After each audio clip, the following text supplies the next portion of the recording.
ഇന്ന് ഇനി ഒരു വരി എന്നെ കൊണ്ട് പാടാൻ പറ്റില്ല. വീട്ടിൽ ചെന്ന് അമ്മോട് എന്താ പറയാ? 2 ദിവസമായി വീട്ടിലുള്ള ഒരു കട്ടൻ ചായ കുടിച്ച് വിശപ്പടക്കണ കൃഷ്ണേട്ടാ. എല്ലാത്തിനും വഴിയുണ്ടാക്കാം.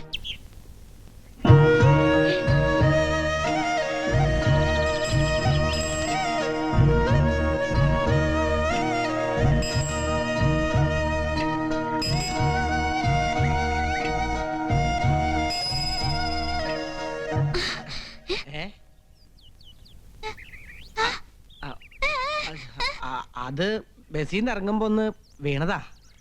കണ്ണ് കാണാത്ത ആളാവുമ്പോ സൂക്ഷിച്ചു പോണം. ഉണ്ണിക്കുട്ടൻ ഇവിടെ ഉണ്ടായിരുന്നോ? കണ്ണ് കാണില്ല എന്നുള്ള കാര്യം രാമേട്ടൻ എപ്പോഴും അങ്ങ് മറക്കും. എന്താ എന്താ നേരത്തേന്നോ? ഇന്ന് സെന്ററിലെ ആളൊന്നും ഇല്ലായിരുന്നു.